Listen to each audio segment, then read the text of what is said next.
To taking on Chedraui's morning final. He doesn't shy away from bullies.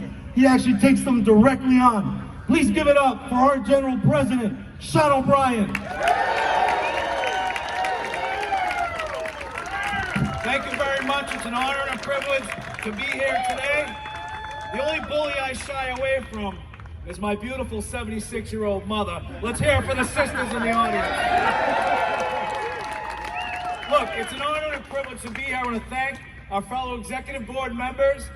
You are well represented in our administration, and I know you are well represented in 630 with Lou at the helm, so give Lou a big shout out.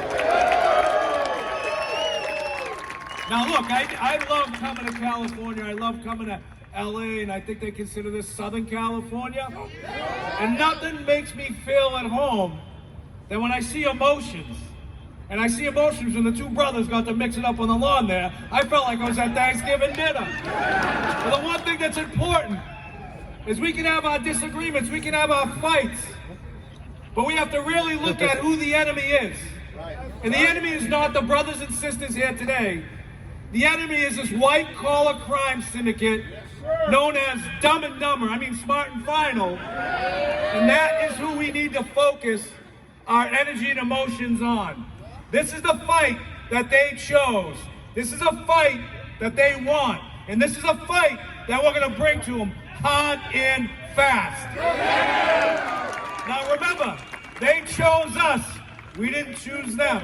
And the one thing that they have to be reminded of, we may not have the resources that they have. Our bottom line of our finances may not look as big as theirs. But the one thing we have, and you have, brothers and sisters, 1.3 million members nationwide, Canada, behind you, fighting every single day. And more importantly, we have the courage and conviction to take on this fight. Now listen, taking on a fight is not always easy. But I read somewhere, the difference that separates a hero and a coward is that a hero and a coward are equally as scared going into battle because you don't know the end result. What separates a hero from the coward is that a hero is willing to do whatever it takes to come out of that battle victorious, and I know you are willing to do what it takes to win. Now, we have had many battles. We've had many battles over 24 months. We've had many people, whether it's Wall Street, whether it's politicians, whether it's corporations, telling us that we didn't have the ability to fight and win. Well, it didn't work out too good for that UPS today. When we fought and won, we mobilized 340,000 members, one vision, one mission to get the best contract, and we were victorious, selling a $30 billion contract because of the courage and conviction of rank and file members. They said we couldn't do it at DHL. We did it at DHL. Why? Because we had the support of the members, we have the support of the general public, but more importantly, we were not afraid to fight. They said we couldn't do it at Cisco. They said we couldn't do it at US Foods. They said we couldn't do it at Amazon, which we will organize Amazon. I can guarantee you that. The one thing we need to focus on right now is where are we most vulnerable? Where are we most vulnerable? We're most vulnerable if we allow this white-collar crime syndicate to dictate how they operate in the greatest nation in the world. That's the United States. They need to understand they are a guest in our country, and we're going to treat them accordingly. This is your home, this is your living, and we got to protect it with everything we've got. And the good thing for me, as being General President, I get to go out and fight every single day. I get a burning desire in my stomach every single day to fight corporate, greedy corporations, to hold crooked politicians accountable, but more importantly, the privilege to represent the most important people. That's the men and women that go to work every day and make these corporations the billion-dollar corporations they are. It's time they understand who makes them the success. It's not Wall Street. It's not these crooked politicians they try and buy out. It's the men and women on Main Street that go in every single day. Look what you did during the pandemic. During the pandemic, that was the most uncertain time in this country. And I guarantee you, like everybody else, this company made record profits. They made record profits. They called you heroes. They called you essential workers. They called you heroes of the nation.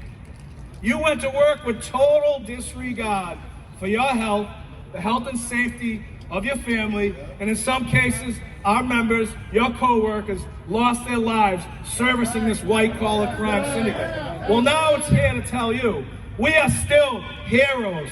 They are zeros. And the reality of what's going to happen here is I know they're trying to run. They're trying to run, they're trying to hide. And if those scabs, and I'll call them scabs, want to go to work for $22 an hour, good luck to you, but I'm going to tell you, you can run, but you can't hide. We will follow you, we will hunt you down, we will track you down. The one thing that we do have right now going for us, we've got solidarity. We've got a great leader in the warehouse division, Tom Erickson. Where are you, Tom? Who has done a tremendous job in this industry. And as a result of the work, and we're not shy when it comes to fighting with the Albertsons of the world, the Krogers of the world, the Royal Aholds of the world, the grocery industry in general. If we do not win this fight, we're going to deteriorate in standards that we've established over 24 months. Those standards need to be held high, need to be protected, preserved, and improved whenever we can. And I am confident, and I know that the General Secretary Treasurer behind me will echo the same support. See, the good thing for me is I get to go around and help workers, talk to workers. We get to go around negotiating contracts. In my role as a general president, I can make promises, which we deliver on all the time, but I make promises to make certain that no Teamster will be left behind, no Teamster will sacrifice as a result of not having the finances to finance this fight. And we will finance this fight. See, I just made a promise. He's just going to find a way to pay for it, right? So we're in good shape. We're in good shape. But the one thing we have to focus on is not losing faith in the organization. We're a very sophisticated organization, and we are going to make certain that we get you the contract you deserve and then continue to organize Dumb and Dumber as they move forward. Now, the other thing we need to focus on is leveraging political influence.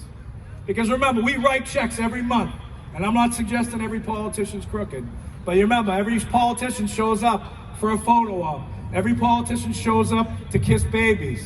Well, I want politicians showing up to do the right thing that allow them the privilege to serve the communities they serve. They need to be engaged in this fight. They need to put resources in. They need to have some sweat equity, and they need to make the call to this company to ensure that they do the right thing. And if they don't do the right thing, we need to make it as hard as possible for them to operate in the greatest nation in the world, that's the United States. We do not want bad employers. We do not want bad employers making money off good American workers. So now I got a message for them and everybody else, whether it's a corporation or a politician. When you take on the Teamsters Union and you want to take on the fight, put your helmets on, buckle your chin strap. It's a full contact sport. Thank you very much.